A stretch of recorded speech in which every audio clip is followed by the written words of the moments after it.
Desde el inconsciente hasta la conciencia, y desde ésta hasta aquel, el mecedor de la mente se mueve incesantemente, despiertos o dormidos, siempre comunicando, existiendo siempre, siendo siempre. ¿Qué significa este siendo siempre?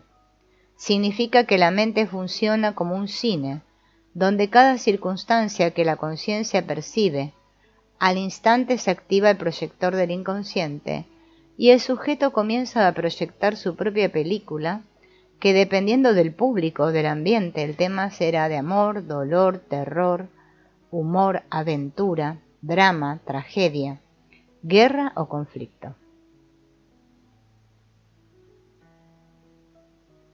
Por ejemplo, si las relaciones con tu padre pocas veces o nunca resultaron satisfactorias, tus películas con personas o ambientes que representen autoridad serán de miedo, sumisión, rebeldía y problemáticas. Las relaciones con estas personas y ambientes, así como las sensaciones que las acompañan, serán ruidosas, de poca nitidez y desagradables. Si por el contrario las relaciones con tu padre derivaron satisfacciones, entonces la película que protagonizarás con esas personas o ambientes resultará agradable, de fácil adaptación, de fluida interacción con los otros actores. Tu boca estará salivada y las sensaciones de comodidad se harán evidentes. Por eso la mente está haciendo siempre. Va y viene, el movimiento de su constante. Desde nuestros abuelos homínidos, hombres que vivían en nidos arbóreos, con sus 4 colmillos leoninos, su 1,40 m de estatura, y con su promedio de vida de 35 años, hasta el humanoide de hoy, es decir, con tendencia al humano, con sus frágiles colmillos de arriba, su 1,90 m de estatura y sus 70 años de promedio de vida, la mente humana ha ido creando su propia dinámica neurótica o serena, dependiendo de su dueño. Cuando la humanidad rece menos y provoque sin miedo la reingeniería de su pensamiento, trabajando adentro, transformando los resentimientos en razonamientos, las culpas en perdón, la decepción en responsabilidad, la agresión en ternura, la envidia en creatividad, la soberbia en goce y las neurosis en armonía, solo entonces el inconsciente dejará de vengarse y todos podremos disfrutar de este hermoso planeta y nos lanzaremos a descubrir la extraordinaria arquitectura del universo, que es la otra jardinería brillante que espera por nosotros. Nacemos para vivir y morir en armonía, y cuando ésta es quebrantada o reprimida, nuestro auténtico yo, que es el inconsciente, se revela y se venga, atacando al cuerpo en forma de somatizaciones progresivas, ansiedad, tortícolis, hemiplegias, úlceras, cáncer e infartos. Así de sencillo. A partir de ahora será el inconsciente el que hablará para ti. Así que comencemos la aventura. Primero preguntémonos, ¿quién soy? Para que me identifiques rápido, yo soy el que por ti sueña, el inconsciente. Habito dentro de ti desde cuando aún eras un bebé fetal. No obstante, soy el resumen de 15.000 millones de años de evolución atómica. Vengo de la universidad del vientre cósmico, desarrollándome lentamente.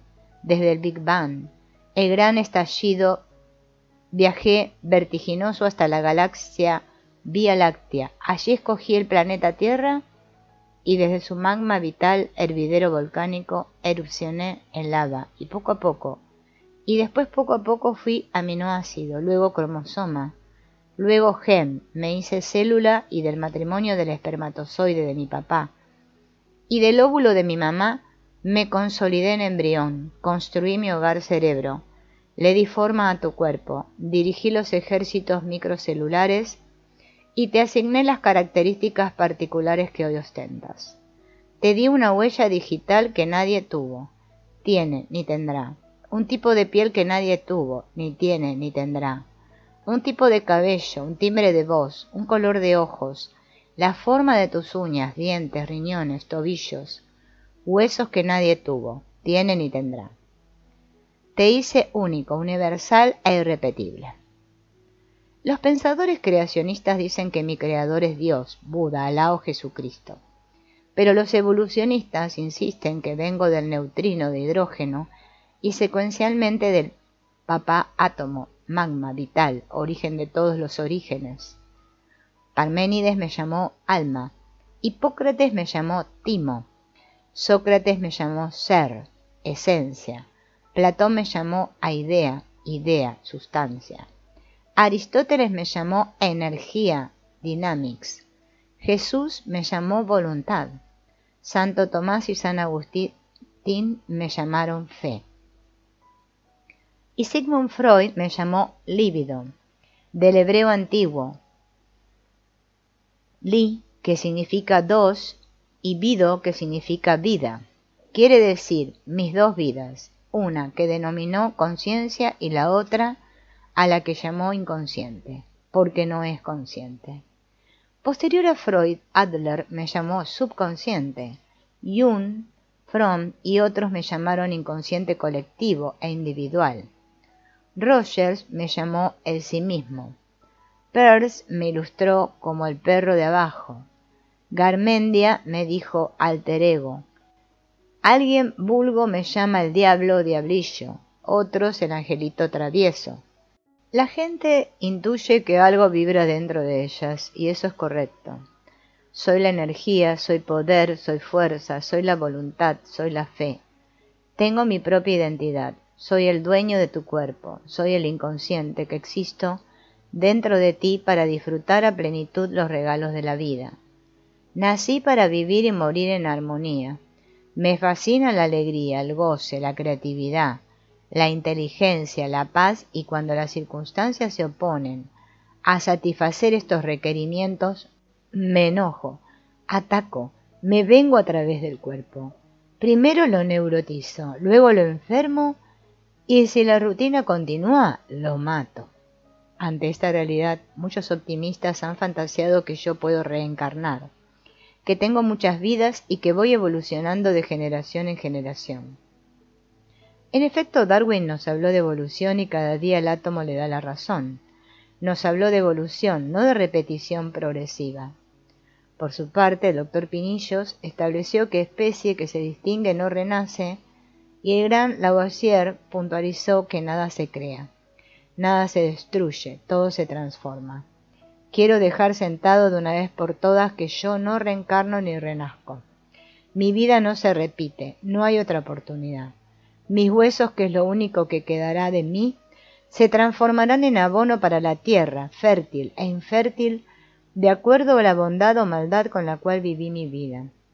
Morimos con el rostro con el cual vivimos. Esto bien lo saben los jardineros de los cementerios. ¿Y el espíritu qué?, preguntarán los más temerosos. Practícale un electro completo a algún moribundo y verificarás que mi energía corporal se acaba cuando yo decido transformarme en abono. Y yo te pregunto, ¿valdrá la pena preocuparse tanto por ese futuro imaginario que todavía nadie ha comprobado, haciendo rituales, leyendo libros sin fundamento real, practicando magias y haciéndome perder mi tiempo y mi energía? Supongamos que nos dan otra oportunidad. ¿Qué vamos a hacer allá arriba? ¿Hay libros para seguir estudiando? ¿Podré casarme de nuevo? ¿Podré dialogar con Einstein, Freud, Bolívar, con Dios, cuando yo quiera? ¿Podré jugar ajedrez, truco, dominó? ¿Podré bailar, trotar, reír, echar chistes con Aquiles, Nasoa, tomarme unos tragos con Neruda? Hablando de poesía, ¿podré seguir investigando y de alguna manera ser útil?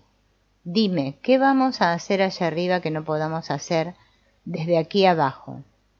¿Qué te parece que comencemos desde aquí ahora mismo a graduarnos de hombres humanos, rezando menos y sembrando más, ahorrando menos y disfrutando más, criticando menos y admirando más, razonando con mayor sensatez y sintiendo intensamente más?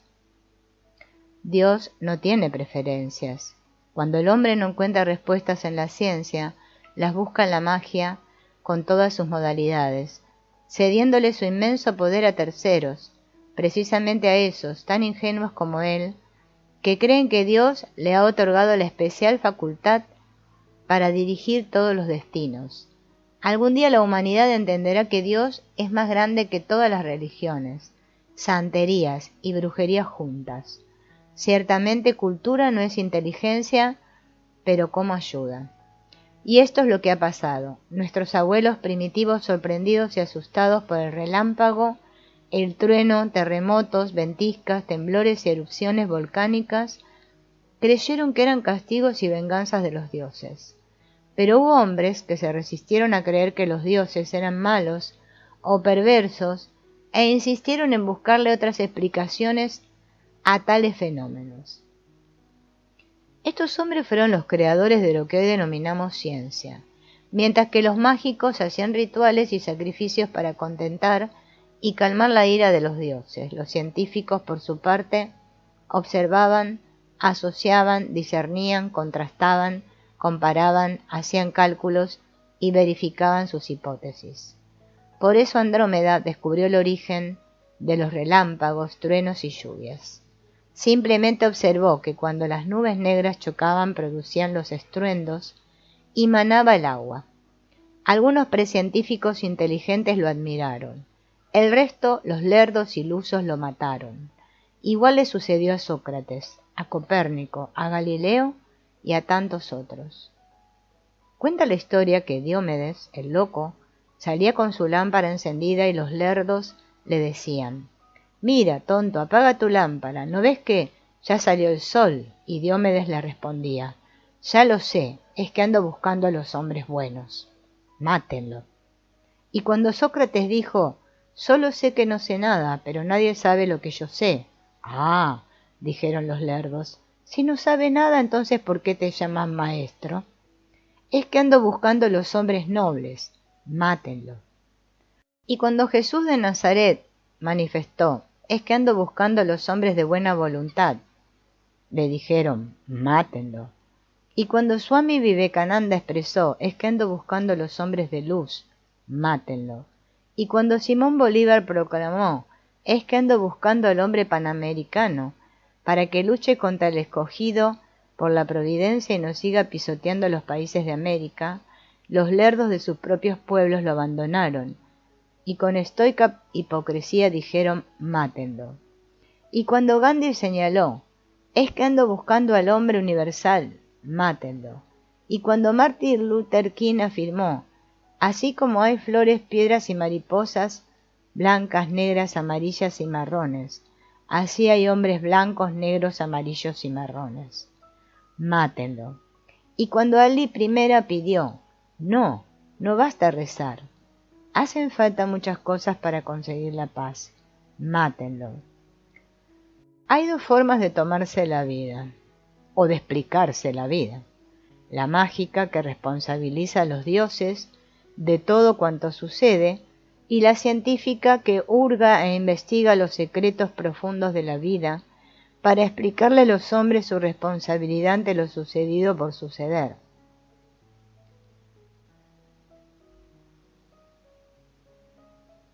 ¿Y es posible que haya personas más evolucionadas que otras? Claro que sí. No todos los gusanos se convierten en mariposas, ni todo carbón en diamante, ni todo hombre en humano. Montesquieu decía: «Somos diferentemente iguales». Y es verdad, respiramos el mismo aire, pero no con el mismo ritmo ni con el mismo placer. La clase no está en el sastre, sino en quien luce la ropa. Entre los mismos hermanos encontramos sutiles o radicales diferencias. La evolución es un proceso muy sofisticado, de alta complejidad y de sorprendentes sorpresas.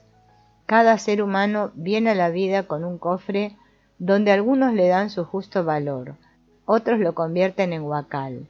Darwin insistía en que toda especie lucha por su existencia, y ciertamente hay existencias cuyo huacal pareciera no tener fondo. Sus luchas son desaforadas, insaciables, personalistas y, claro, desesperados por tener más. No se preocupan por ser más.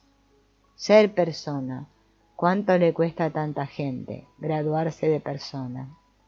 En resumen, soy tu yo auténtico, franco y sincero, que hastiado de tantas máscaras se despoja de ellas en el baño de tu casa. Si este baño hablara, ¿cuántos secretos contarían de nosotros? Soy tu yo espontáneo, ese que sale a bailar sin importarle mucho el que dirán, el que danza sabroso con los ojos cerrados y sin escuela. Soy tu yo enamorado. A cada instante me enamoro. Lo que pasa es que en el acto salta super yo, con una perorata de siempre, diciendo, ¡epa! No se te olvide que tú eres casado. Y puf, se acabó el encanto. Soy tu yo piconero. Me encanta ver picones. Nosotras las mujeres vemos el bojote de los hombres con la velocidad del rayo y nosotros los hombres los que nos muestren piernas, muslos, senos, pompi, lo que sea. Soy tu yo flojo y desgonzado, pero si la actividad me interesa me despierto antes que el reloj. Para la playa, ni duermo, para la escuela, ¡pof! Soy tu yo inteligente, soy el que se interesa en aprender y saber de todo, si me lo explican bien y respetan mi ritmo de aprendizaje. Si me aburro o me atemorizo no aprendo, pero si mis padres o profesores me dan confianza y me impulsan, no hay quien me detenga en mi ánimo de aprender. Soy tu yo creativo, soy el rey de la fantasía, de lo exuberante, de lo bello, de lo exótico. Soy el gerente general de la imaginación y de la inventiva. De niño juego con amiguitos que no existen. Una toalla la convierto en la capa de Superman. Y una escoba es el caballo más veloz de toda la pradera. Me gusta creer en el niño Jesús y en los Reyes Magos, escribirle cartas y esperar ansioso para abrir los regalos, y también disfruto mucho descubrir que son mis papás quienes le dan el dinero a ellos para que nos compren los regalos. Cuando soy adulto, si no me reprimieron mi parte artística, creo canciones, pinturas, comidas, diseños, sistemas. Invento estrategias, metodologías, verifico hipótesis. Igualmente soy poeta, filósofo, peregrino e investigador de la vida. Voy aportando ideas y corro el riesgo de que los humanoides estilísticos, mentales oprimidos, reprimidos, al no entenderme griten, mátenlo. Soy tu yo emocional y te adelanto, que esta es la clave de todas mis venganzas. Te dije hace rato que soy el dueño de tu cuerpo. Esto quiere decir que si super yo me obliga a reprimir mis emociones, a no expresar lo que verdaderamente voy sintiendo, si me ordena no explotar, seguro que imploto y empiezo a atacar. Desde una insignificante sudoración en las manos, monto una gastritis, avanzo con una parálisis facial, decido una hipertensión hasta llegar al cáncer o al infarto. De eso hablaremos más adelante. Soy tu yo sensible, y qué característica también es vital para saber profundamente quién soy y cómo soy. Sensible, no sensiblero, incluso a veces muy susceptible. Soy esa parte de tu personalidad que siente todo, adentro, intenso. Freud descubrió que nazco con dos instintos básicos. Son mis dos impulsos que están en constante movimiento y lucha. Eros y Thanos. El primero me estimula a amar, construir, tolerar y proteger. El segundo me empuja a odiar, destruir, intolerar y abandonar. Para que tengas una idea de cómo funcionan, te pondré un ejemplo que habrás presenciado muchas veces en los niños. Cuando yo, que es el cuerpo, siente hambre, me ordena llorar avisando que llegó la hora de comer y espero y no viene nadie.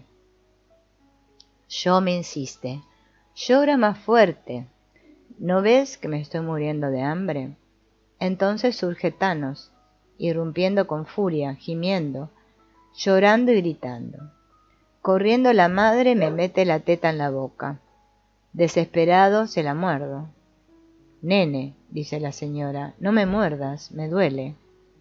Si te la muerdo porque fuiste impuntual, eso no se le hace a un hombre con hambre. Pero, ¿no ves que soy tu mamá, nene? A la mamá no se le hace daño. Bueno, ¿y para qué llegaste tarde? Si la señora aprende la lección. A las 3 horas se adelanta 10 minutos y yo, me dice, tranquilo, amigo inconsciente, ya la comida llegó. Entonces surjo con Eros, todo amoroso, con una mirada toda ternura, todo angelical, tocándole el lóbulo de la oreja, el mentón y acariciándole la otra teta, como diciéndole, ya voy para allá. Prepárate, hermano. Así soy, así funciono, desde el mismo vientre hasta la misma muerte. Soy Eros y soy Thanos. Soy protección y soy destrucción. Si me buscan, me encuentran, piadoso o despiadado, tierno o irascible. No acepto que me frustren sin explicaciones. Si lo hacen, agredo o me autoagredo. No comiendo, dándome cabezazos contra la pared, pataleando y poniéndome ronco de tanto gritar, porque eso no se le hace a un hombre con hambre. Soy tu yo sensible y susceptible. Espero que te haya quedado claro quién soy, cómo funciono. Mi único objetivo en la vida es gozar, satisfacer mis necesidades y vivir con alegría. Y si el señor super yo se pone cómico, con su bendito miedo al que dirán, prohibiéndome que cante, baile, cuente chistes y me ría, para no hacer el ridículo, entonces ataco. Por eso, en más de una ocasión, cuando logro vencer a super yo, y me tomo 2 tragos de más, me desinhibo y como dicen por ahí, me suelto el moño. Me adueño de la parranda y gozo hasta la saciedad. Claro, que al despertarme, super yo, arranca el día increpándome. Muy bonito lo que hiciste anoche. Le dijiste sargento al general. Piropeaste a la señora Rodríguez. Agarraste 7 tequeños y si no te sacan todavía estuvieras cometiendo estupideces. Muy bonito que te quedó. Y entonces lo que viene es el terrible ratón moral, que alguna vez todos hemos sentido. Y finalmente soy tu yo ético. Probablemente te sorprenda que hable de ética. ¿Y quién te dijo que soy un desvergonzado, un ordinario, un orillero, un tierrúo, prosaico o insulso? No. Yo tengo mi propia esencia, mi propia dignidad y una cosmovisión muy particular de analizar y ver las cosas. Todo ser humano nace con su propio equipaje ético, el cual me habilita para estructurar mis propias normas y procederes. Ética significa, junto a mi origen, lo que es innato en mí, mi código mío. Por ejemplo, la palabra abandono a la luz de las leyes y la moral pública significa que alguien irresponsablemente marginó, maltrató o dejó de lado a otro voluntariamente y no se retractó de ese acto. Las leyes, si lo detienen, lo penarán, con pensiones mensuales o cárcel, y las religiones confían que el diablo lo castigará en el infierno. Pero en mi código ético este abandono lo asumo, dependiendo la intensidad del dolor que causó, y entonces voy somatizando en el cuerpo de yo, desde una pertinaz alergia, una periódica bronquitis, asma recurrente, hipertensión, hasta un lupus, artritis o cáncer de pulmón porque la tristeza es muy mía. Aclararemos las 3 personitas que conforman tu personalidad. Como puedes haber notado, he mencionado a super yo. Esta personita es la encargada de vigilar la moral y las buenas costumbres. Es la responsable de mantener y preservar el cumplimiento de las normas, los deberes. Cuida mucho la formalidad y el correcto comportamiento en todos los escenarios. Le tiene pánico al que dirán y a cometer actos que dañen la imagen o pongan en evidencia la escasa educación.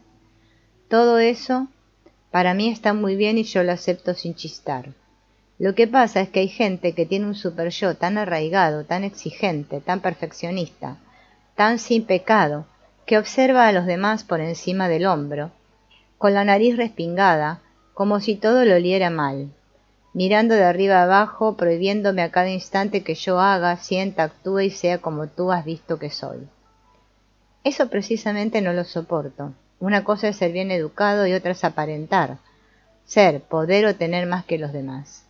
Una cosa es ser congruente, comedido y otra es ser falso e hipócrita, cumpliendo normas y necias reverencias. Eso tampoco lo soporto. Recuerda que me encanta ser espontáneo y transparente. Me gusta socializar, hacer amigos, vivir sin complejos y sin las benditas comparaciones que tanto daño generan. Tu otra personita es el yo, en mayúsculas y comillas, para que lo diferencies del yo pronombre. Personifica a la conciencia, identifica todo lo referido al cuerpo y por tanto, como puedes haber notado, es el que paga los platos rotos cuando entra en contradicciones con super-yo. Yo es quien siente las necesidades de comer, evacuar, dormir y hacer el amor. Él las plantea y por mi parte, como mi objetivo es gozar todo, busco satisfacerlas a como dé lugar. Pero si, por ejemplo, super-yo autoriza un pequeño, por el temor social que nos tilden de muertos de hambre, y yo quiere más, ahí entro yo estimulándolo a que agarre 10. Que 1, que 10. Dije 1 y yo digo 10. Allí es donde se forma el zafarrancho y la discordia. Si super-yo gana esa batalla, entonces cuando nos dormimos, monto un sueño donde pienso a yo comiéndose un pequeño de 4 metros, todito para nosotros dos. Claro, no faltará algún creyente mágico que le recomiende a yo jugarse el 0, 4 en la lotería. Recuerda que Freud habló de 2 vidas, de líbido, una, que es la conciencia, o sea, el yo, que acabamos de describir, y la otra es la referida a mí, que soy el inconsciente, el que todo lo puede, el rey del goce y el guaguancó, el inteligente, el creativo, el sensible, el enamorado, el piconero, el flojo, el filósofo, el poeta, el que está detrás de la escena, siendo siempre, soy el auténtico, el transparente y soy el ético. El super-yo es la personita adquirida, impuesta y realmente necesaria. Requerimos de semáforos para controlar el tránsito y de reglas que regulen la cotidianeidad humana, promuevan la calidad de la vida y la convivencia armónica con los demás seres. La salud mental, desde mi perspectiva, exige un 30% para super-yo, un 30% para mí y un 40% para yo. Este sería el equilibrio ideal. Contrariar el balance de estos porcentajes es y ha sido el embrión generador de tantas neurosis y de todas mis venganzas. Es el yo quien se tiene que encargar de nuestras vidas. ¿Qué importancia tiene pedir otro pequeño si la verdad es que yo tiene hambre?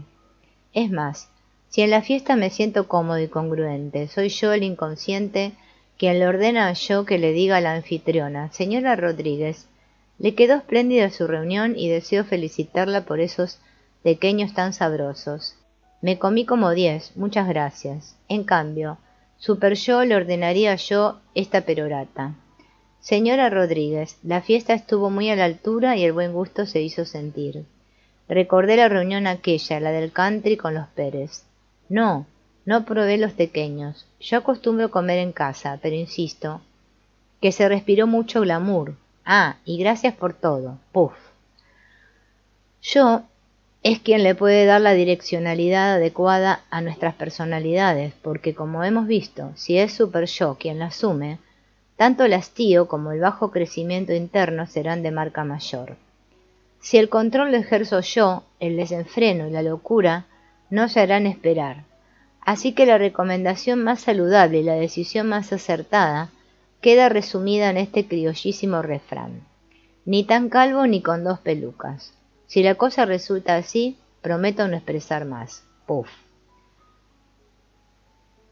Y para ello vamos a citar a Immanuel Kant para concluir este asunto tan especial de la ética. Solo 2 cosas maravillan mi alma: contemplar la noche estrellada y sentir el palpitar de mi ética tan mía. La redundancia final me parece categórica. Sí, la ética palpita consustanciada a mi esencia vital. Es uno de mis asideros fundamentales, y es un manantial donde siempre encuentro agua fresca. Es tan mía mi ética, que solo yo entiendo cuando me la hieren o me la lesionan. Super-yo funciona como un guardián de la moral familiar, pública o social. Vive pendiente de resguardar los apellidos y la buena imagen de la familia. Por mi parte no vigilo, yo siento. Y es aquí donde radica la diferencia entre ambas conductas y ambas entidades. Bajemos la teoría a un ejemplo práctico. Si mi pareja critica o cuestiona a mi madre en privado, me enojo. Si lo hace en público, me arrecho. Y no me disculpo por el improperio, simplemente me arrecho. Tal vez a otros no les moleste, pero a mí sí. La única foto que guardo en mi cuarto es la de mi Isidra, y mi casa se llama Quinta Isidra. Para que venga una cachimba que yo conocí en la calle a mal nombrarla o criticarla, mucho cuidado, hasta pierdo la sintaxis y el estilo. Estamos hablando de mi ética tan mía, igual le pasó al poeta andaluz. Todito te lo consiento, menos faltare en mi mare, porque mare hay una sola y a ti te encontré en la calle. Lo mismo ocurre si mi supervisor me acusa de irresponsable, desleal o de ladrón. Este pobre hombre ignora que mi padre Pablo José Torres me inculcó y me aguijoneó en la mente que un hombre con estos rasgos no merecía ser llamado hombre sino gusano. Así que, señor supervisor, en nombre de mi padre y en el mío propio, no me siga llamando gusano, ¿sabe? Recuerdo el caso de una señora que intoxicaba inconscientemente a su bebé cuando la amamantaba con su seno izquierdo. Ni el pediatra ni ella encontraban la explicación. Lo que sucedió fue que precisamente ese seno había sido tocado y ultrajado por un tío, psicópata sexual, que cuando llegaba borracho, se introducía en el cuarto de la niña y cometía este acto lascivo y bochornoso. Esto yo lo asumí como una asquerosa lesión a mi ética. Cuando Nelson y la señora descubrieron el origen del problema, y ella logró perdonar, entiendo que ese tío era un enfermo mental, yo desistí de mi venganza, y el seno produjo leche buena y permitía, además, que el esposo, por fin tocara el seno sin resistencias, por parte de la dueña. Así soy yo, si me agreden y lesionan, mi ética agredo y me autoagredo sin importarme las consecuencias. Había una niña de 12 años que sufría de psoriasis. Sus dos tíos médicos dermatólogos ya desesperados decidieron buscar ayuda psicológica y descubrieron que a esta niña todos en su casa la llamaban mi machito. El papá siempre había añorado un hijo varón y de los 5 intentos resultaron 5 hembras. A la última, desde que nació, le dijeron que papá y todos en la casa esperaban un varón. La insistencia en el mensaje hizo que el super-yo de esta niña sintiera miedo al abandono y le ordenó al yo que complaciera al padre actuando como varón, se vistiera como varón y jugara como varón. De todas las hijas, esta era la más femenina. Por eso a los 9 años empezó su venganza, el inconsciente. La zona que más ataqué, dice el inconsciente, fue la genital. Y hasta que se descubrió, por medio de yo, que no era ningún machito.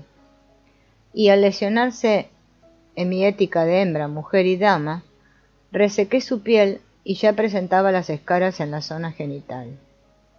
Si no me aceptan como hembra, entonces me mato.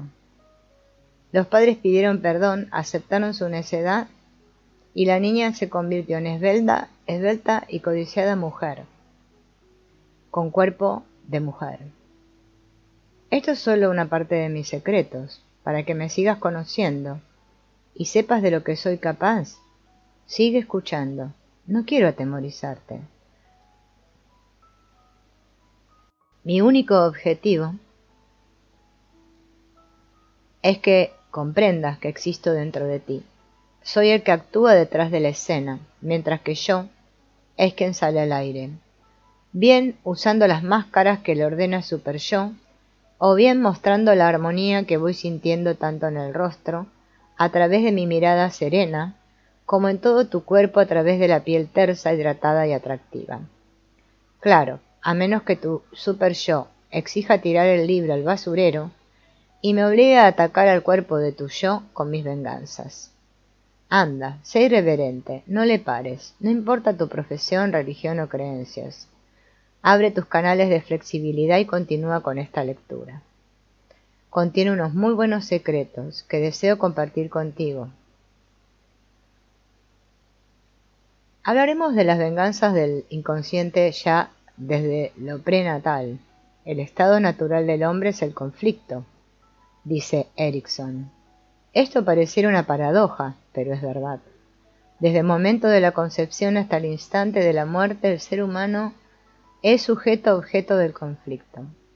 El espermatozoide humano tarda cerca de 2 meses en formarse y el óvulo femenino unos 14 días. Desde que aquel es eyaculado inicia una guerra campal para llegar hasta el óvulo. Tiene que atravesar laberintos extraordinarios y vencer innumerables vicisitudes para poder culminar en la comunión final. Pero no crean que llega y ya. Tendrán que esperar que el óvulo decida el momento preciso para la consustanciación maravillosa. Es más, aún dentro corre el riesgo de ser expulsado y ser sustituido por otro que el óvulo escoja. Así se cumple la rigurosa ley de la selección natural del sabio Charles Darwin. Algo así como, tú no me gustas, por lo tanto salte, y ven tú, que te veo más apto que aquel. Esta realidad natural es inmutable. Toda hembra es quien escoge el macho, y lo hace solo cuando éste cumple a cabalidad los requisitos del más fuerte, sano, el mejor de todos, no solo el más galán, buen mozo o sabiondo. La hembra escoge al más apto que le garantice una progenie de alta envergadura, a objeto que resista los avatares del medio ambiente y, lo que es más importante, unos hijos que garanticen la continuidad de la especie. De darse el acoplamiento comienza la fusión de 2 bibliotecas repletas de insumos, que serán los responsables de otorgarnos las características esenciales de nuestra personalidad. Según la teoría de la epistemología genética de Jean Piaget, o lo que él mismo denomina constructivismo, de mi madre heredo la sensibilidad, la voluntad y el carácter, y de mi padre recibo en un alto porcentaje el tipo de sangre, el sexo, con su correspondiente frecuencia sexual y la inteligencia. Asimismo insisten los constructivistas que dependiendo de la hora o el instante del contacto, es como se definen tanto la resistencia física, el ritmo de aprendizaje que tendrá el sujeto, así como su biorritmo. Expliquemos un poco estos aspectos. El hecho que mi mamá sea de un carácter fuerte no significa que sea apática ni insensible. Asimismo, si mi padre es, por ejemplo, diabético, no determinará que sea de baja frecuencia sexual o limitado intelectualmente. La frecuencia sexual es crucial para entender algunos comportamientos que preocupan a mucha gente. Va desde la ninfomanía, que traduce insaciabilidad permanente, hasta el desinterés total, impotencia o frigidez, pasando por la alta, media o baja frecuencia. Si las parejas coinciden en el tipo de frecuencia, habrá sintonía. Si no coinciden, seguro que surgirán confrontaciones de todo tipo. Esto explica la vida de algunos religiosos de ambos sexos, donde el único interés es trascender a vivencias místicas, mientras que otros deciden experiencias sexuales mucho más terrenales. Con relación a la resistencia física, los seguidores de Piaget marcan la diferencia entre los atletas olímpicos y las personas enfermizas. Con razón, hay abuelos que entierran a todos sus hijos y siguen tan campantes, mientras que hay personas que mueren de una simple gripe. Esta información tranquilizó mucho a Nelson con la muerte de sus padres, que fallecieron relativamente jóvenes, pero su abuelo Francisco murió a los 103, comiendo chicharronada, tomando ron y jugando dominó con los buenos. La resistencia física es innata, es decir, nacemos con ella. Esto bien lo saben los entrenadores deportivos cuando seleccionan al personal de las competencias. Allí vemos a unos padres frustrados porque el instructor deportivo no incluye a su hijo en el roster, habiéndole comprado un uniforme de primero y todos los implementos que él exigió, pero sí inscribió al flacuchento, ese que ni guante tiene. Así es, pero nació con alta resistencia física y por tanto no se cansa al correr las bases y siempre está en la jugada. El ritmo es un rasgo de la personalidad que ha interesado a muchos y ha conflictuado a varios. El ritmo biológico también es innato. O eres vigílico o crepuscular o noctámbulo. El vigílico fácilmente se levanta muy temprano, es altamente productivo en las horas de la mañana y es víctima de la pesada hora del burro. necesita de una breve siesta que lo habilite para las largas horas de la tarde. Generalmente se acuesta temprano y por supuesto que es muy aburrido compañero para las fiestas de noche. El crepuscular se levanta entre las 8 y 9 de la mañana, va cogiendo mínimo alrededor de las 10 y le encantan las reuniones en la tarde. Es de los que dicen que son más productivos cuando el resto del personal se retira a sus casas. Pueden disfrutar hasta las 3 de la madrugada, porque duermen plácidamente hasta las 9 del día siguiente. Los noctámbulos pueden dormir hasta las 2 de la tarde si quieren, avivan el espíritu como a las 3 y trabajan muy cómodamente hasta las altas horas de la noche. Son los famosos mariachis. El biorritmo, así entendido, nos explica por qué un vigilante vigílico se queda dormido en su guarida nocturna y el por qué tantos niños se resisten a acostarse temprano y otros no. La solución es inscribirlos en el turno de la tarde para evitar que el transporte los deje y quedarse dormidos en pleno salón de clases.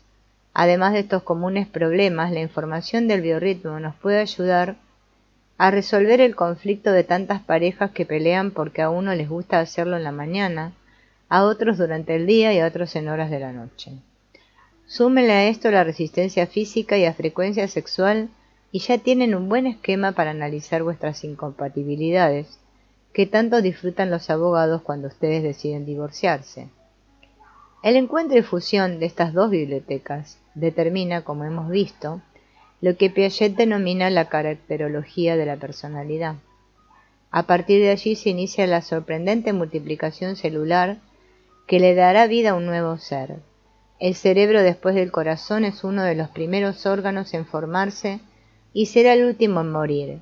Después de muerto el cuerpo, el cerebro tarda unos minutos en cesar todas sus funciones. Por eso la gente muere con la cara con la cual vivió. Porque pareciera que en estos últimos momentos el cerebro pasa la película de su vida, y yo, el inconsciente, le muestro a la gente si viví neurótico o armónico, frustrado o realizado. Por eso me ven el rostro rígido o sereno y la gente dice, quedó igualito, parece dormido. Así que, si quieren morir con una cara bonita, empiecen a gozar desde ahorita.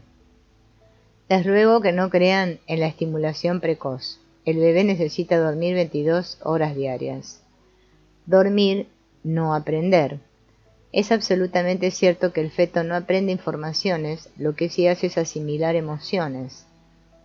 Si me irrumpe mi sueño con sinfonías de Beethoven, con los teoremas de Pitágoras o con las benditas sobaderas de todo el mundo, lo que yo aprendo es a vivir despierto.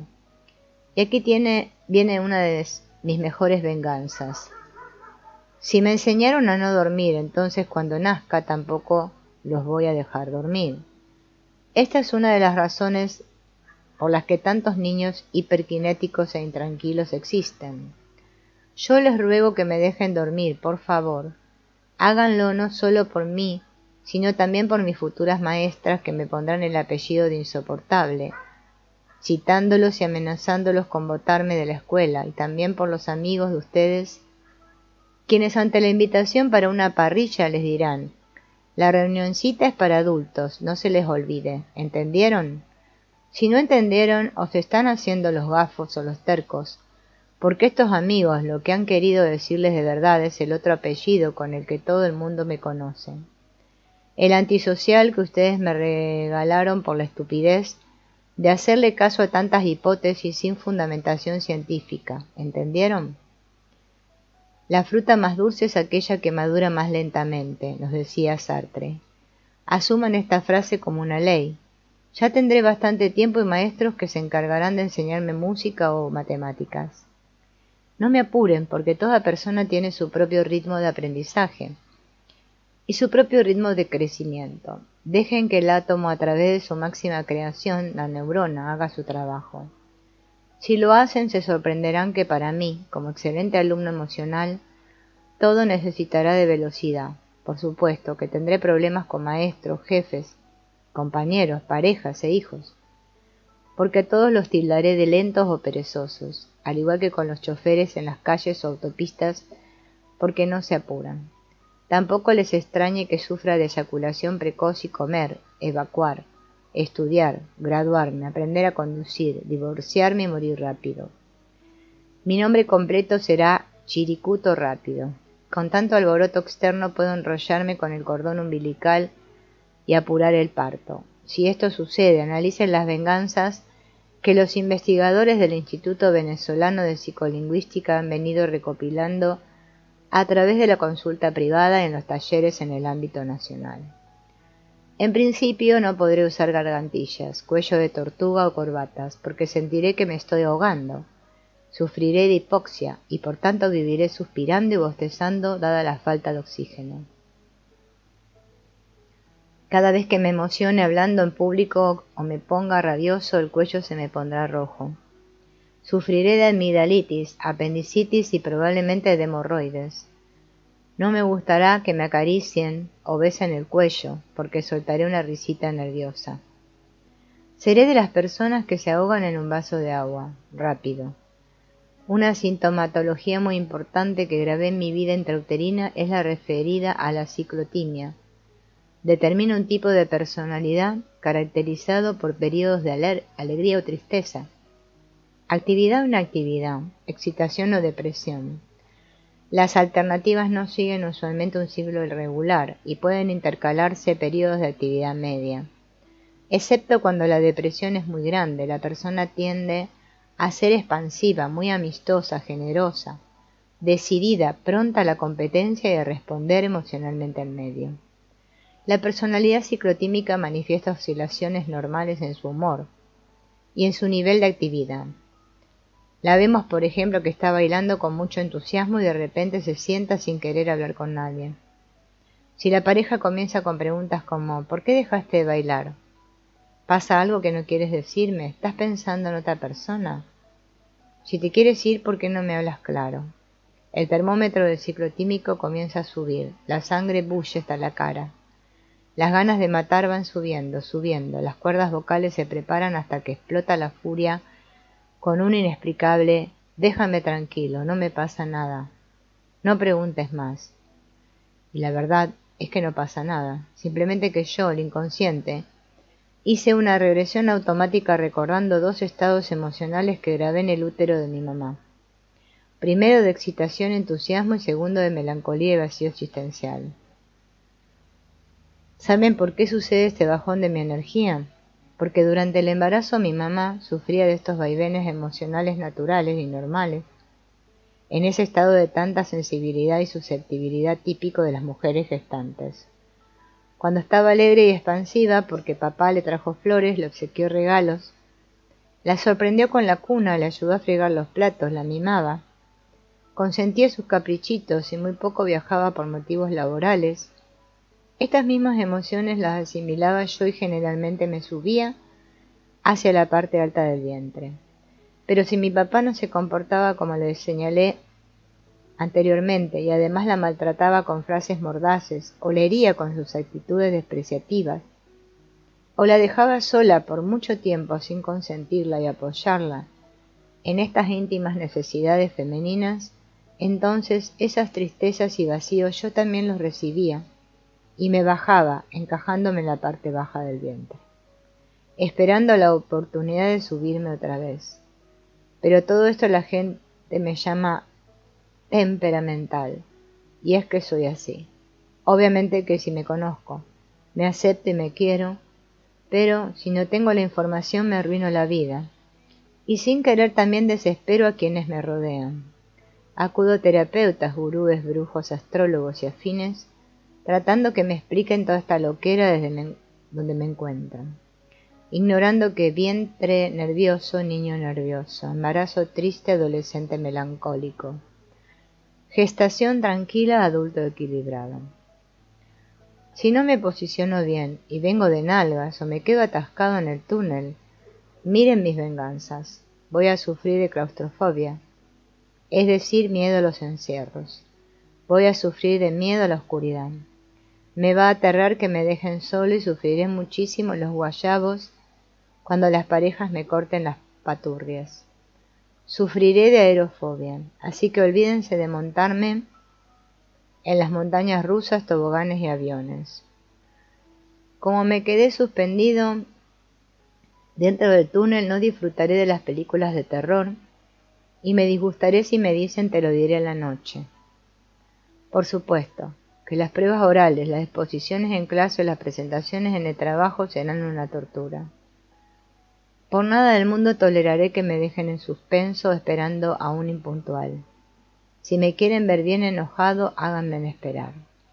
Y voy a sufrir de ronquera y de las cuerdas vocales. Y como si fuera poco, seré de las personas que, ignorando los verdaderos motivos, dirá, para mí todo comienzo es difícil. Para bailar, para exponer, para iniciar el acto sexual, tendré que mariposear un poco y vacilaré bastante para tomar decisiones.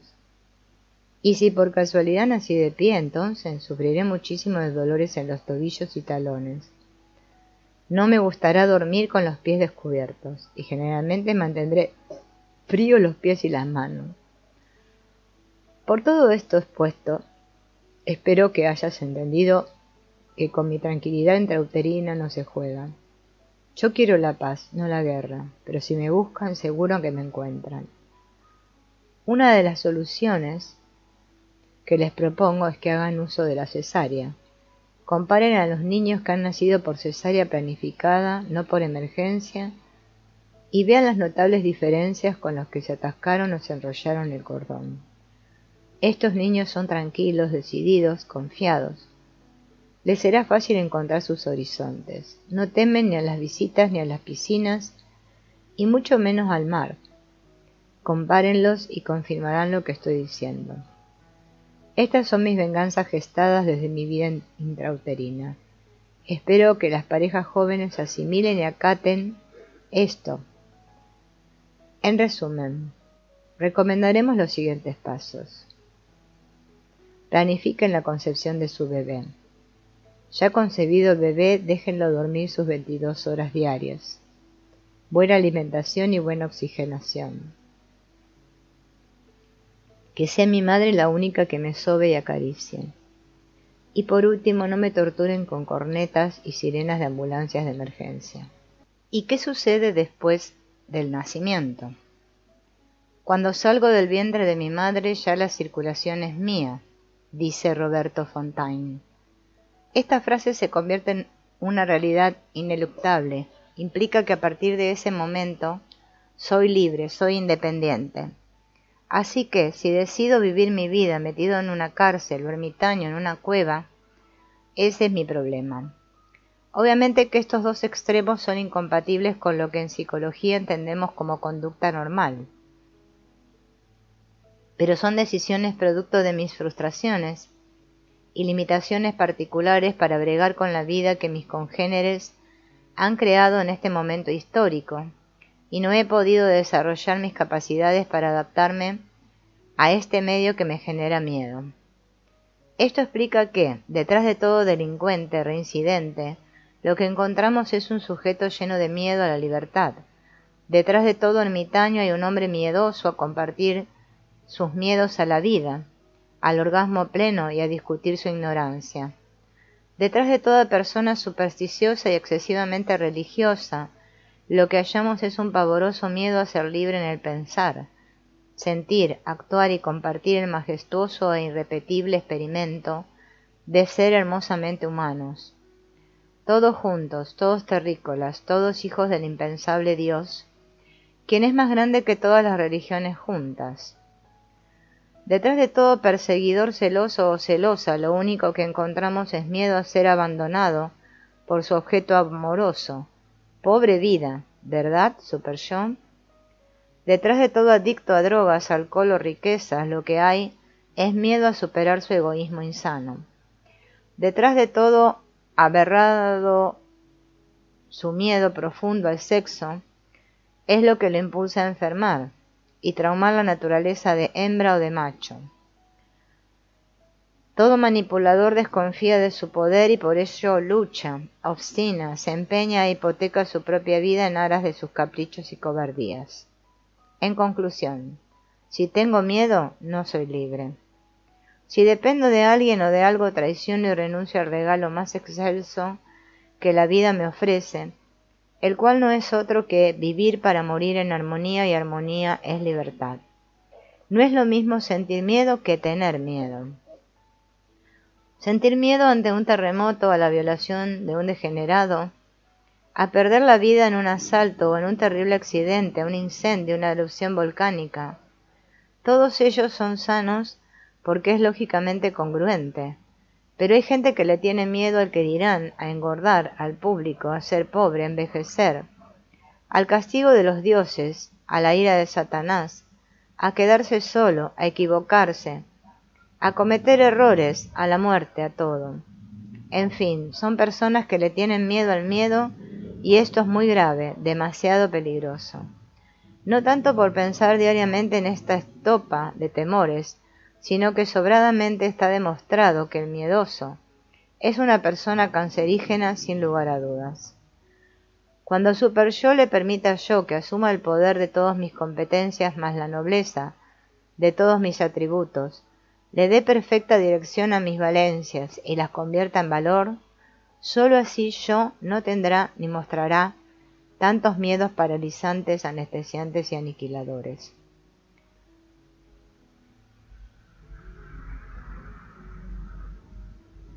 Si quieren minimizar o extinguir de sus vidas estos miedos, que funcionan como una maldición gitana, les propongo el siguiente ejercicio. Tomen un blog y fájense a escribir «Yo sirvo para». El objetivo es llegar a la convicción de que usted sirve para muchas cosas. Según Eric Berne, tenemos 159 competencias y un infinitum de atributos. Mientras no se den cuenta de todas mis potencialidades, las cuales son mis valencias y valores, estarán de por vida encadenados a los miedos. Vivirán afligidos, llenos de temores. Sentirán que la vida no tiene sentido, se convertirán en unos eternos perdedores. Dudarán de todo mi poder y, lo que es peor, serán unos pobres dependientes y no disfrutarán del deleite de ser libres, autónomos, dueños absolutos de la circulación de su sangre y de su inalienable pensamiento. Y ahora hablemos de yo. Es absolutamente normal que al hablar en público las piernas de yo se muevan de manera ansiosa o tiemblen cuando nos atacan verbal o físicamente, o sufrimos un choque automovilístico. En las piernas concentramos el miedo. Esto es natural en personas sensibles. En el lado izquierdo del cuerpo de yo están ubicadas mis competencias artísticas y mi creatividad.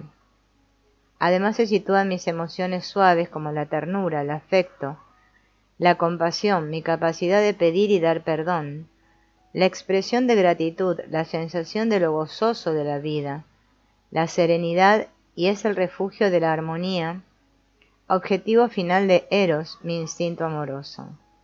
En el lado derecho del cuerpo de yo giran la razón, la lógica, las emociones fuertes como la agresión, la hostilidad, el rencor, la culpa, el resentimiento, la decepción, la envidia, la soberbia, sentimientos de venganza, y es el centro de todas mis neurosis. Allí reside mi instinto, Thanos, odioso y destructor. Cuando Super Yo no me deja explorar cualquiera de estos elementos, entonces imploto, causando en principio dolores, bursitis, parálisis parciales o monto una hemiplegia severa en el lado respectivo. En el cuello, mandíbulas y dientes concentro la rabia.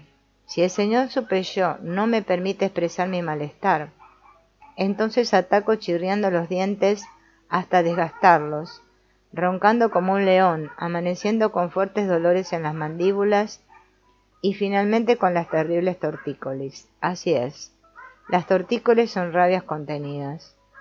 Todos podemos expresar nuestro malestar sin agresión y eso está bien.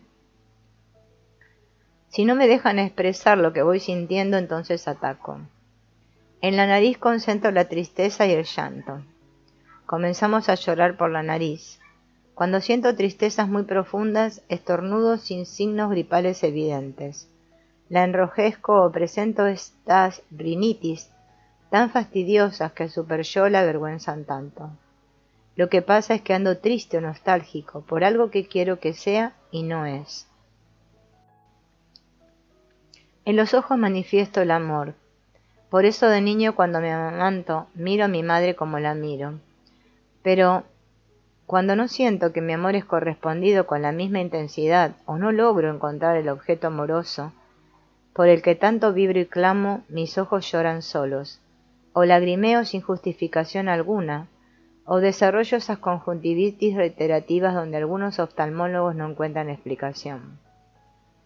En las cejas reside mi energía. Por eso cuando me deprimo o me siento despoderizado, las cejas pierden su abundancia. Esto lo observamos en los niños retardados, deprimidos, o en los oligofrénicos, débiles mentales, que nacen sin cejas. Por el contrario, cuando me siento potente y autorrealizado, las cejas crecen, y hasta las junto como le sucede a esos viejos felices con sus logros en la vida. Las mujeres que se las sacan no lo hacen por coquetería solamente, lo hacen porque necesitan un alguien o un algo donde compartir todo su potencial y descargar toda la energía acumulada o reprimida. Son mujeres muy fogosas y apasionadas, cuyo vigor no encuentra aún su correspondiente asidero. En los oídos presento no solo el equilibrio físico, sino también el equilibrio psicoemocional. Aquí es donde el super yo ha perjudicado a mucha gente, obligándoles a usar los benditos hisopos para mantener los oídos exageradamente limpios. La rupofobia, miedo al sucio, es una enfermedad que lleva al sujeto a ser un maniático de la limpieza. Los rupofóbicos son personas que sufren y hacen sufrir a todo el que lo rodea. Para ellos todo tiene que estar limpio. Se lavan tanto y se limpian tanto que ulceran todo: pies, genitales y oídos. Nelson ha encontrado parejas que se separan porque, por ejemplo, la mujer grupofóbica está pendiente que el hombre eyacule para saltar de la cama e irse a lavar, dado que se siente sucia. Ay, amiga, esto no se le hace a un hombre. Este acto lesiona a la ética de cualquiera, cuya naturaleza es esa, eyacular el semen generador de la vida. Y como madre, esa señora se convierte en una tenaz perseguidora de la pulcritud de los hijos. Su miedo al que dirán los demás mantiene a todos bajo una zozobra angustiante y conflictiva. Por eso es que las dejan. La naturaleza humana es muy sabia y segrega sus propias sustancias, que funcionan como un ejército de contraataque. La cera de los oídos es amarga, precisamente para que las bacterias, virus, microbios, hongos, zancudos y chiripas que la prueben salgan despavoridas a buscar otra oreja. Pero si encuentran ese oído limpiecito, arman su nido y producen las dolorosas otitis, que son el preámbulo de los mareos, vértigos, laberintitis, hasta producir enfermedades desastrosamente irreversibles. Los hisopos, es verdad, sacan cera, pero también la empujan hacia adentro, formando los famosos tapones, que lesionan el oído medio. Además de estas consecuencias físicas, el experto rupofóbico limpiador de oídos empieza a ser altamente irritable. No aguanta 2 días, dice la gente, para alterarse y conflictuarse. Donde hay un rupofóbico seguro que hay conflicto. Los otorrinos recomiendan limpiar solo el excedente con la puntita de la toalla mojada y ya. Así que dejen los oídos con sus sustancias protectoras. Díganle a su super yo que no sea tan necio y yo no atacaré, ¿ok? En uñas que se parten hay ternura. En las duras, como garras, son armas para la defensa. Nosotros los hombres peleamos con los puños, pero nosotras las mujeres peleamos con las uñas. Ahí queda eso. La mente humana, manejadora de las emociones, sí influye poderosamente en el cuerpo. Cuando super yo no las deja explotar por su perseguidor miedo al que dirán, seguro que yo, el inconsciente, las hago implotar causando malestar, dolores reiterativos hasta que ya no aguanto más y decido la muerte del cuerpo de yo. Yo, el inconsciente, nací para vivir y morir en armonía. Mis 2 únicos enemigos son el rencor y la culpa. Seguimos a Frederick Pierce cuando define el rencor como ese sentimiento que surge en mí cuando percibo con dolor que no me dieron lo que yo me merecía.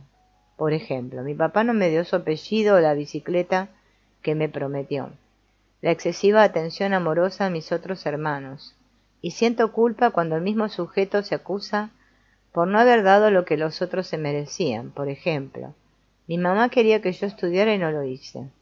No pude llegar a tiempo al momento de su muerte. Los maltraté en un momento de rabia y no me disculpé, etc. Les sugiero tengan presente el rencor y la culpa para analizar las siguientes enfermedades o malestares. Recuerden que soy altamente sensible y muy susceptible. Todo depende de la magnitud de mi necesidad de reconocimiento, y esta necesidad es tan particular como nuestra huella digital. A unos les afecta y a otros no.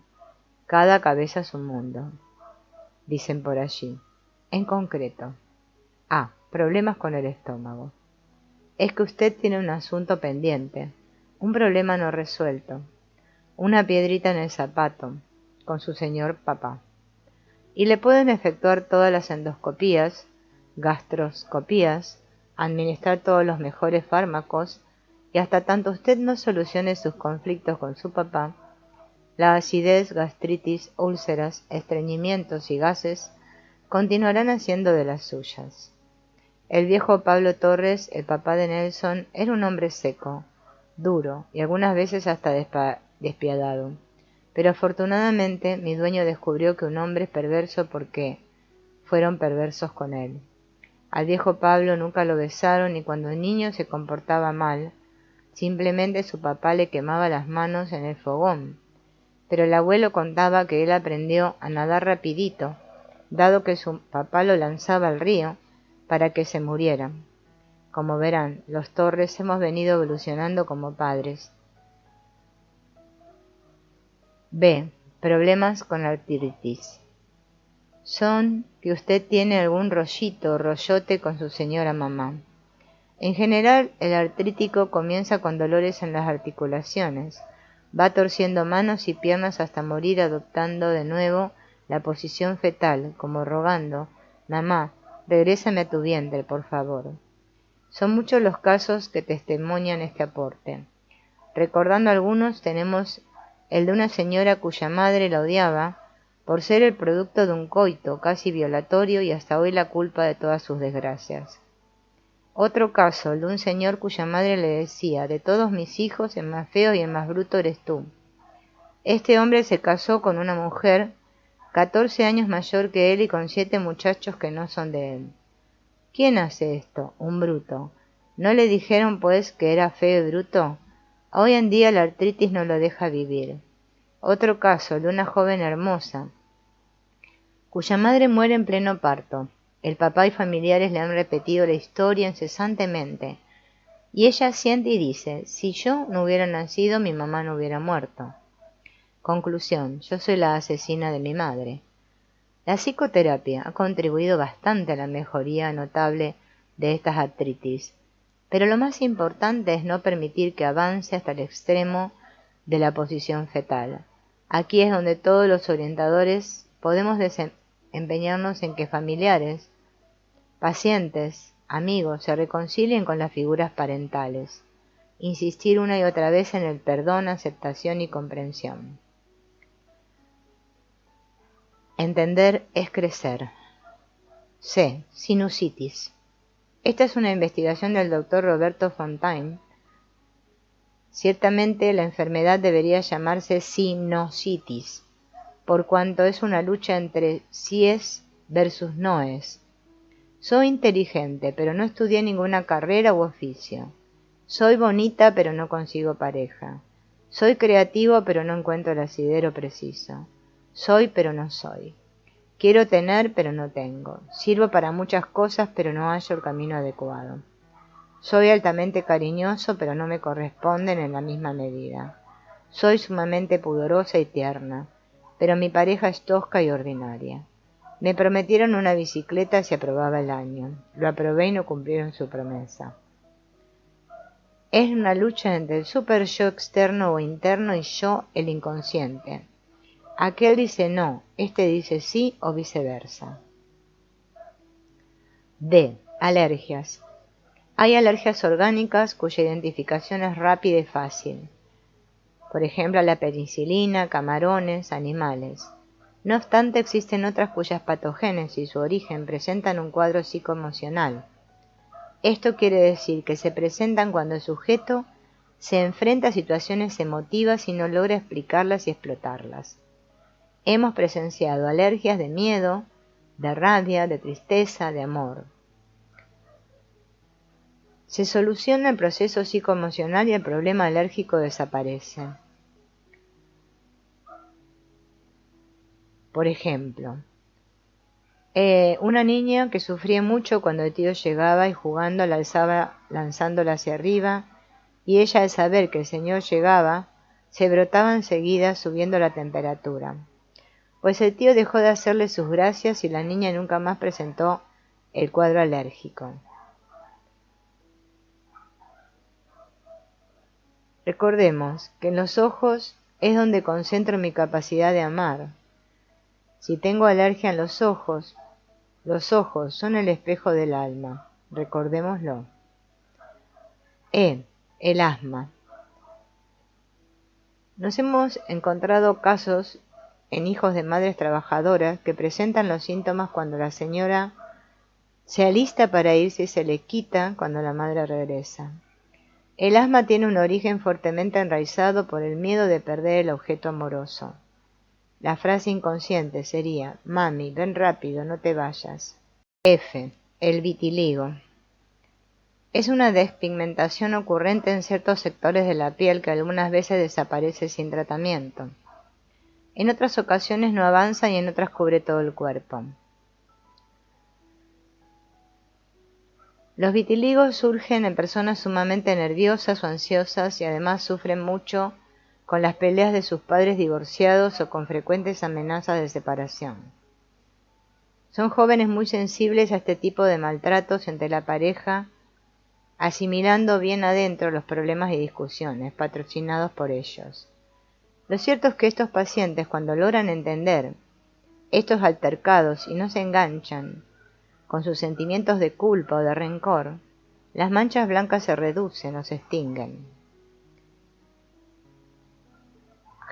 La migraña, comúnmente conocida como jaqueca, es una enfermedad terrible que se manifiesta con fuertes dolores en cualquiera de los parietales. Aparentemente, al igual que la sinusitis, es un malestar que va y viene en el tiempo con cierta periodicidad. Lo cierto es que le da a las personas que tienen algo evidente que se resisten a aceptar. Una buena madre con su hijo drogadicto. Soy buen mozo, pero no acepto mi ojo tuerto. Soy negro, pero quiero ser blanco. Me dejaron de amar y sigo enamorada, manteniendo la esperanza. Soy bajo de estatura y me niego a aceptar esta condición. Supe que soy el hijo no deseado y eso me abochorna y entristece. En fin, cuando ataco con estas migrañas es porque super yo no me deja aceptar las circunstancias tal como son y me psiquitrilla con el bendito que dirán. Para estos casos hay que hurgar bien profundo dentro de mí y conocer dónde radica la causa generadora de mi inconformidad. Detectando y aceptando el origen, los dolores amainan mejorando notablemente. El lupus. Esta es otra de las enfermedades que no tienen explicación en cuanto a su causalidad. Señalan los médicos que se presenta generalmente en personas del sexo femenino, adolescente y jóvenes. En latín significa lobo y es una afectación autoinmune producida por la misma sangre y se transfigura en la piel, formando algo parecido a las alas de mariposa. Es una enfermedad que puede matar en horas, en días o puede perdurar en el tiempo. Ataca vasos, riñones, hígado y córneas. La investigación in situ arroja como resultado que estos pacientes presentan, en común, problemas severos de rencores o culpas con ambos padres, por ejemplo, hijo de prostituta con un alcohólico. A mí me crió mi abuela porque mis padres me abandonaron y nunca más quisieron saber de mí. Mi papá es un hombre muy mujeriego y mi mamá no hace nada por separarse. Mi papá me sedujo, mi mamá lo sabe y se hace a la vista gorda. Además de estos casos, el lupus es muy común en jóvenes adoptadas, que supieron la verdad. Esto es lo que se llama verdad inútil. ¿Para qué decirle la verdad a un niño adoptado que se gana con eso? ¿Qué se gana con eso? Esta verdad es terrible en la mente de un adolescente. Hijo, ya usted tiene edad para saber que ni él es su padre ni yo su madre. Y la pregunta lógica e inmediata surge. ¿Y quiénes son mis padres? Ay, mijo, nosotros no lo sabemos. Lo recogimos muy chiquito y nunca supimos quiénes eran. Bueno, pero no se sienta mal. Nosotros lo hemos querido como si fuera un hijo verdadero. Esta es su casa y puede seguir contando con nosotros.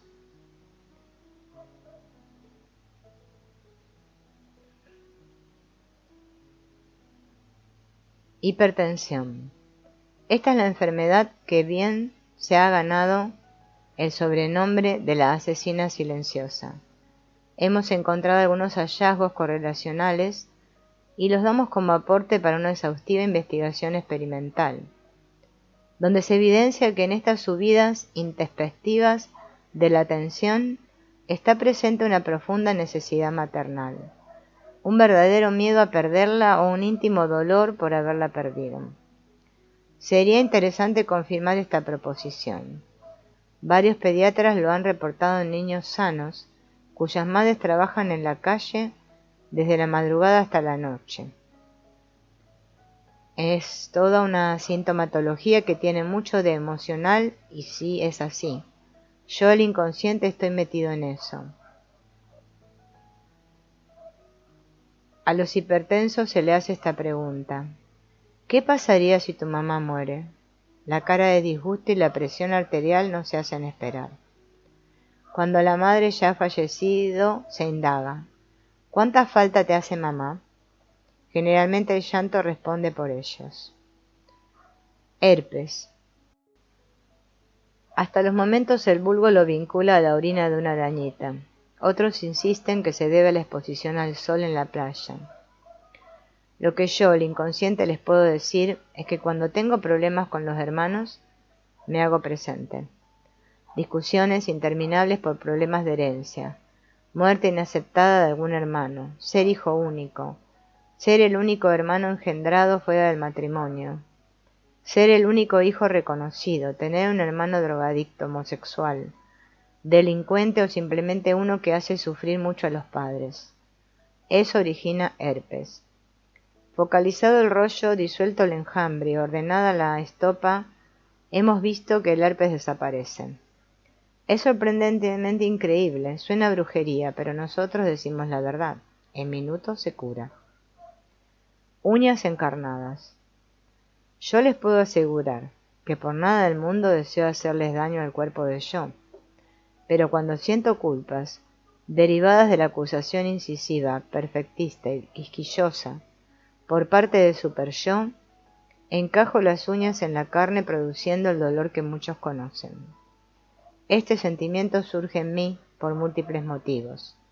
En niños no deseados, en hijos con padres sumamente críticos, en personas que se descalifican y autoagreden, en hijos que sienten que han abandonado a sus padres por estudios o trabajos lejos del hogar, en las personas depresivas o muy sensibles. Son muy comunes las uñas encarnadas. Bastaría comprender que cuando Dios hizo la vida no la creó para que nosotros la perdonáramos o la cambiáramos. En la vida no hay nada que perdonar, la vida es aceptar. Ella es unión y separación, separación y unión. Varices.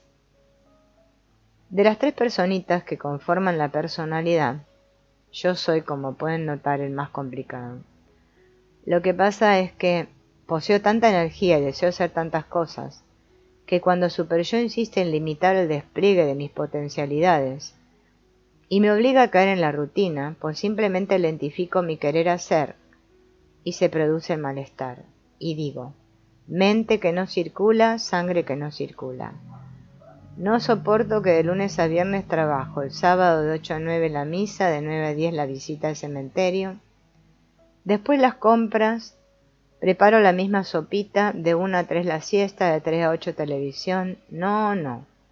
Si tu super-yo eres feliz no arriesgándote a vivir y condenas a yo a esta tiránica monotonía y no me dejas ser. sentir y realizar todo este volcán que llevo por dentro. Entonces no circulo y produzco varices. El secreto es ponerme a circular la mente para que circule mi sangre, se activen mis glándulas y se pongan a segregar las miles de sustancias que están allí para ello. Una de las varices más dolorosas son las hemorroides. Estamos en capacidad de reportarlas en personas sumamente irritables, rabiosas, inconformes y pesimistas. Sería plausible que los investigadores incorporen este elemento psicoemocional y lo correlacionen con esta reiterativa dolencia tan común en personas que han perdido su propia dirección. Es decir, me siento atosigado por las necedades de Super-Yo, con sus disonancias y exigencias, tan gafas, emo es sangre, roide es rabia. Hernias discales. Pareciera que esta es la enfermedad del momento. Tiene preferencia por los ejecutivos y secretarias. Pero también se ve en personas con muchas cargas emocionales que no le corresponden. Se montan en el lomo a toda la familia, incluyendo los cuñados, los vecinos, los compañeros de trabajo. El sujeto comienza con pequeños dolores en el cuello, luego se le acentúa. Se presenta la hernia, la operan y aparece otra hasta terminar en la joroba. Joroba es energía emocional reprimida y los juanetes son energía intelectual reprimida. Quiero insistir que yo, el inconsciente, soy altamente sensible y sumamente inteligente. Sensible para crear transparencias bien artísticas e inteligente para ordenarlas a fin de que la presentación de mis ideas ante los jefes salga perfecta y convincente. Pero si estos señores se ponen cómicos, buscándole las 5 patas al gato y me subestiman el tremendo esfuerzo creativo que he hecho para salir airoso en el cumplimiento de mi tarea, entonces de noche chirriaré los dientes, roncaré como un león durante la noche y a los 2 días empezaré con los dolorcitos en la espalda. Si el acoso continúa, monto la hernia, diseño mi joroba hasta presentar la parálisis total. Es común encontrarla en personas jóvenes, trabajando en puestos poco creativos. Las jorobas hacen bajar la cabeza, escondiendo la mirada, como avergonzados, arrastrando los pies, desgonzados, lentos, deprimidos. Soy altamente sensible y altamente inteligente. Si intentan detener la expresión de toda mi energía emocional e intelectual, me esfuerzo y ataco. He hablado de disonancia emocional. La manera más fácil de entenderla es interpretarla con ideas en confusión, sentimientos desordenados, conflictos en la relación íntima con otros. Es un estado de afectividad intensa y mal correspondida. El hallazgo que más se repite en las personas con hernias reiterativas apunta hacia sujetos que no logran entenderse bien con hermanos, o son hijos únicos o hermanos de diferentes padres. Se han reportado casos donde el sujeto es quien lleva las riendas de la casa y ha asumido las responsabilidades económicas y emocionales cotidianas. Podríamos decir, colocados en el imperativo de la brevedad, que toda hernia enmascara una carga grande, y es en el lomo donde el burro se la monta.